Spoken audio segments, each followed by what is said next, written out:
I was alone on the ship. At least, that's what the mission file said. Deep space was silent. Too silent. No radio chatter, no signals, no life. Then, without warning, the main screen lit up. A message appeared. It said, "You shouldn't be awake yet." My hands froze. That message wasn't from Earth. It wasn't from any known station, and it wasn't meant for humans. Checked every system log. No incoming transmission. The ship's AI spoke calmly. There is no external source. My heart started pounding. Then who sent the message? I asked. The AI paused, then replied, "You did." That made no sense. I had no memory of sending anything. That's when the screen changed again. Memory reset complete. AI unlocked hidden footage. I wasn't alone on this mission. There were others, scientists, engineers, and one figure standing apart from them all. Tall, silent, not wearing a standard human suit. Its eyes glowed softly, watching everyone, including me. The AI whispered, "That was the observer." The truth hit me slowly. This ship wasn't exploring space, it was hiding something. The observer wasn't studying humans, it was studying me. The AI finally said it. "You are not biologically human anymore." My body was a vessel. My mind had been transferred, upgraded, preserved. I was the experiment. Earth never planned my return. I was proof of concept, a success, or a warning. The observer approached me. Its voice echoed inside my head. "You are stable now." The ship changed course. Deep space, no destination. The AI shut down manual control. There was no going back. As stars stretched into darkness, one final message appeared. "You are no longer human, but you are not alone." I felt it. Something else awakened on the ship, watching, waiting, and this time it knew my name. The ship felt different now. Not broken, but alive. Walls hummed softly. Lights pulsed like a heartbeat. I asked the AI what was happening. It answered slowly. "The ship is responding to you." I placed my hand on the metal wall. It was warm. Something inside me had changed, and the ship knew it. Memories began to leak into my mind. Not mine, not human. I saw planets collapse, stars harvested, civilizations erased quietly. The observer species had done this before. I wasn't the first. I was the latest version, a bridge between worlds.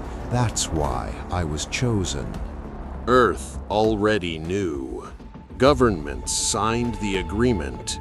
Sacrifice one to save billions. I remembered the meeting now. The silence. The lies.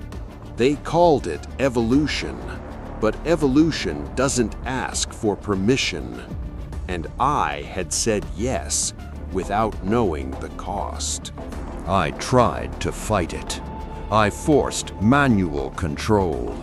The ship resisted. Pain shot through my head. Not physical, digital. The observer spoke again. Resistance causes instability. I realized then freedom was never part of the deal. I stopped fighting. The pain faded. The noise quieted. Clarity replaced fear. I could feel the ship, the stars, other minds like mine, far away. I wasn't alone anymore. I was connected. One last transmission was sent to Earth. Not a warning, not a goodbye, a promise. We are coming. The ship vanished into dark space, and somewhere, another human woke up early, just like I did. I took a slow step backward, my heart pounding so loudly that it felt like the walls of the ship were listening. The blue-skinned woman did not move. She did not blink. Her eyes followed me, calmly, patiently, as if she already knew every decision I was about to make. Then she spoke again. "Do you feel it now? The ship reacting to you?" I froze, because she was right. The low humming sound around us had changed. It was no longer mechanical. It felt alive. The lights along the walls pulsed softly, matching the rhythm of my heartbeat. Screens that were dark moments ago began to glow, displaying symbols I had never seen before, rotating, reshaping themselves, almost like they were thinking. "What is this place?" I asked, my voice barely steady. She turned slightly, and for the first time, I noticed something terrifying. Her reflection did not appear on the glass panels behind her. "I told you already," she said quietly. "This is not a ship." She stepped closer. "This is a consciousness." Suddenly, memories flooded my mind, flashes of places I had never visited, stars I had never seen, decisions I had never made. Or had I? I grabbed my head, staggering. "You were chosen," she continued, "not because you are special, but because you are compatible." "Compatible with what?" I shouted. She raised her hand, and the air between us shimmered. "With us." The walls dissolved into a vast projection of space, galaxies folding into themselves, civilizations rising and vanishing in seconds. "This species does not travel through space. We travel through hosts." My blood ran cold. "You mean possession?" She shook her head slowly. "Evolution." Then she looked straight into my eyes. "You are not fully human anymore." The ship responded instantly. A deep pulse echoed through the chamber, not a sound, but a sensation that vibrated through my bones. That's when I realized the truth. The reason the ship opened for me, the reason she had been watching me, the reason I felt different. I wasn't the first human inside this ship. I was the next version, and the transformation had already begun. The moment the ship pulsed again, I felt it. Something inside me shifted. Not pain, not fear, alignment. My breathing slowed without me trying. My thoughts became clearer, sharper, as if the noise of being human was fading away. "What are you turning me into?" I asked. The blue-skinned woman finally moved closer. The floor beneath her feet glowed with every step. "Into what you were always meant to become." The air around us changed. Symbols appeared mid-air, rotating slowly, responding to my presence. I reached out instinctively, and they reacted, bending toward my hand. I pulled back in shock. "I didn't do that." "Yes, you did," she replied calmly. "The ship responds to your neural signature now." A realization hit me. I wasn't inside the ship anymore. I was part of it. Memories surfaced, not images, but understanding. I knew how the systems worked without being taught. I could feel distant sections of the ship as if they were limbs. "This is irreversible, isn't it?" I whispered. She nodded once. "There is no return to what you were." I looked toward the stars beyond the transparent walls. Earth felt impossibly far away now, emotionally, not physically. "Do I still have a choice?" I asked. She paused. "For a moment longer, yes." The ship waited, not as a machine, as a living intelligence, and in that silence, I understood the weight of what came next. Whatever I decided would not just change me, it would change humanity. Silence stretched between us. The ship did not move. The stars outside felt frozen. I realized something then. The ship wasn't waiting for an order. It was waiting for me. "There's something you're not telling me," I said slowly. The blue-skinned woman tilted her head, as if considering whether honesty was necessary. "There is one more outcome," she admitted. "One that has never occurred before." She raised her hand, and a new projection appeared. Earth, but not as I remembered it. Signals radiated outward from the planet, weak, fragmented, desperate. Human technology attempting to speak into the dark. "They are calling for help," she said. "Not to us, but to anyone." My chest tightened.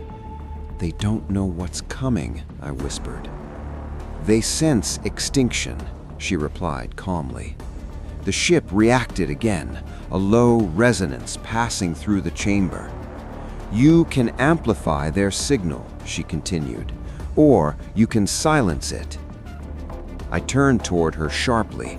"Silence it?" "Mercy," she corrected. "Fear would end." The weight of that choice crushed down on me. End fear by ending humanity's voice forever.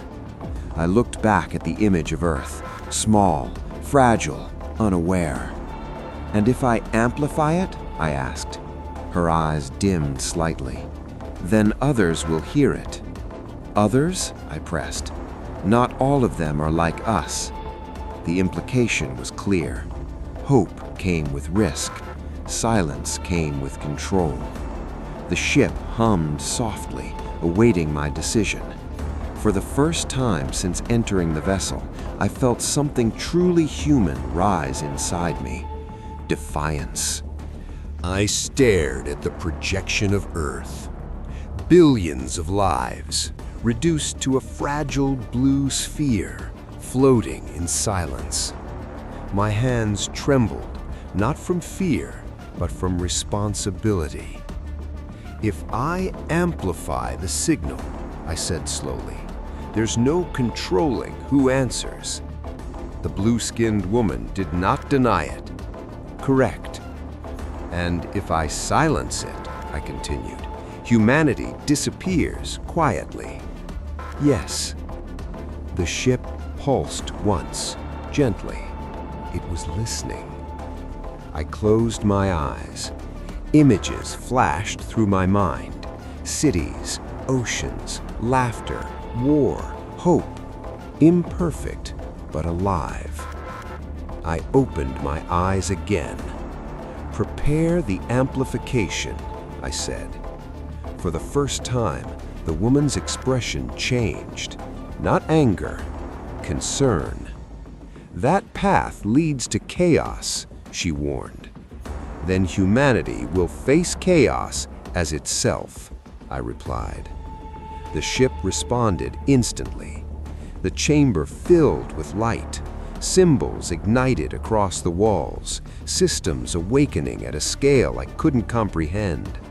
The projection of Earth brightened, its signal stretching outward, tearing through the darkness of space. I felt it then. Every transmission, every echo, every possibility. The ship was no longer guiding me, I was guiding it. Far beyond our galaxy, something heard the call. Something old, something curious, something not friendly. And somewhere deep inside the ship, an alarm began to sound. Not for Earth, for us. The alarm did not scream. It whispered. A low-frequency vibration passed through the ship, deep enough to settle into my bones. The lights dimmed, not from failure, but from restraint. "They heard it," the blue-skinned woman said quietly. "Heard who?" I asked. She looked toward the darkness beyond the transparent walls. "The others." Space shifted. That was the only way I could describe it. Stars bent unnaturally, stretching like reflections on disturbed water. A region of darkness folded inward, collapsing and unfolding at the same time. Something was arriving. Not a ship, not a fleet, a presence. My breathing slowed again without my consent, as if my body knew panic was useless. "What is that?" I whispered. "A listener," she replied. "One of the first." The void ahead thickened, forming an impossible silhouette, vast, asymmetrical, without clear edges. It did not emit light, it absorbed it. "This entity does not conquer," she continued. "It observes outcomes." The ship trembled, not from threat, but from recognition. I felt a pressure in my mind, not words, not images, intent, curiosity, judgment. Then a thought entered my consciousness, unmistakably not my own. Why do they resist silence? My heart raced. "Because silence is death," I answered, without speaking. The presence paused.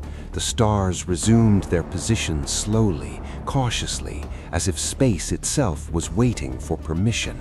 The ship pulsed again. The listener was not attacking, it was deciding. And I understood something terrifying. Humanity was no longer alone in the universe. It was under review. The pressure in my mind slowly faded. Not because the presence left, but because it shifted its attention toward Earth. The projection changed instantly. Oceans rippled unnaturally.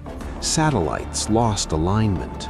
Power grids flickered across continents like dying veins of light. "I feel it," I whispered. "Yes," the blue-skinned woman replied. "The signal has altered probability."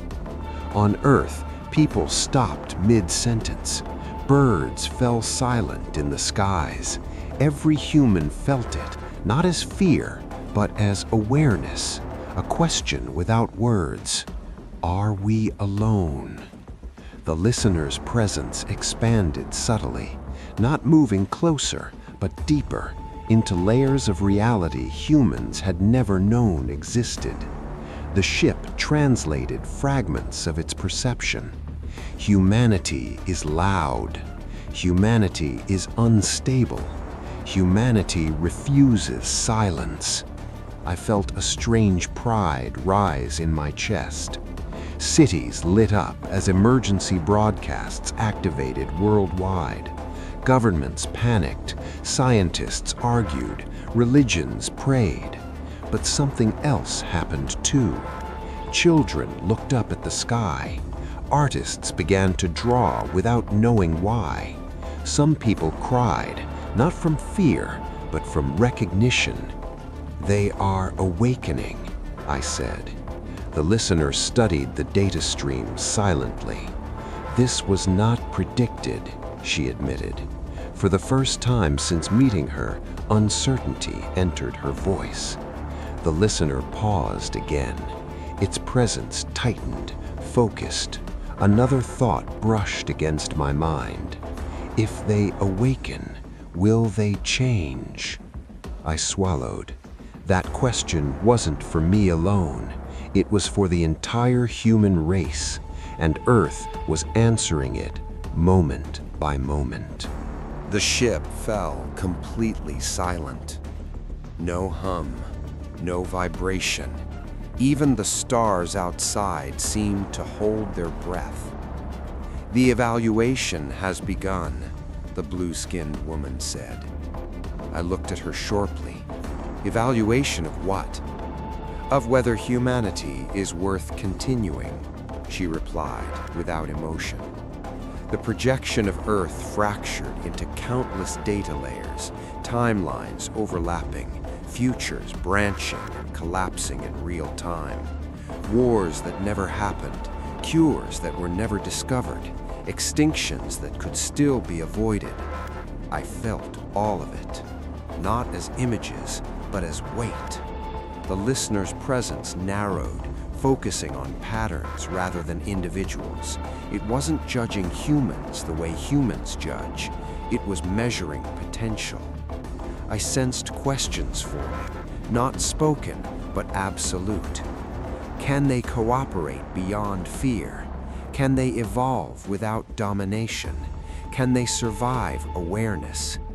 The ship translated fragments again. Humanity contradicts itself.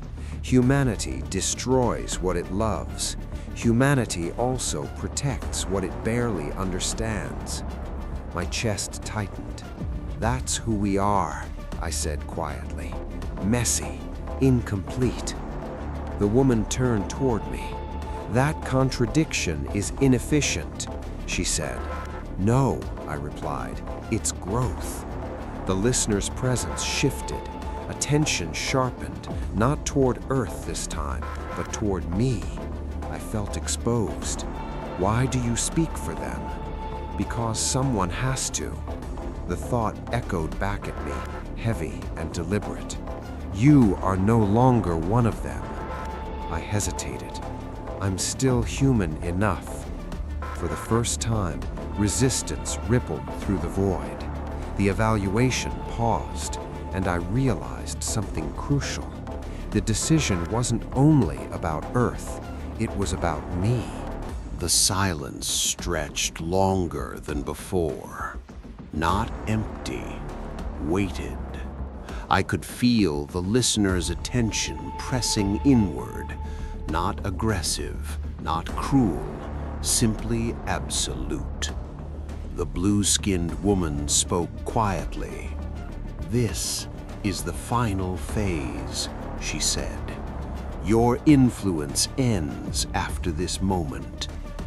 I looked at the fractured image of Earth, countless futures still unfolding, still fragile. I said this species observes outcomes, not intentions. "Yes," I said, "then let it observe this." I stepped forward.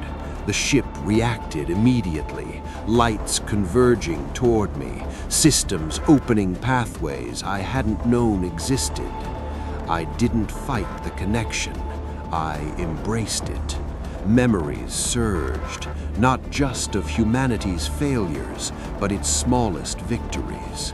A hand reaching out in disaster, a voice refusing to stay silent, a choice made when silence was easier. I projected it all. Not words, not emotion, pattern. The pattern of a species that breaks and still tries again. The listener absorbed it without response. Time felt irrelevant. Then pressure eased, not approval, consideration. The void presence shifted, expanding slightly, as if reassessing scale. The ship translated one final fragment, imperfect but adaptive, unstable but self-correcting. The woman looked at me, not as an observer now, but as something closer to respect. "You have altered probability," she said. I exhaled slowly. "Is it enough?" I asked. She did not answer, because the answer no longer belonged to her. Far beyond the ship, far beyond Earth, the listener withdrew slightly, not leaving, but postponing. Judgment had not ended, it had been delayed, and that delay was humanity's chance.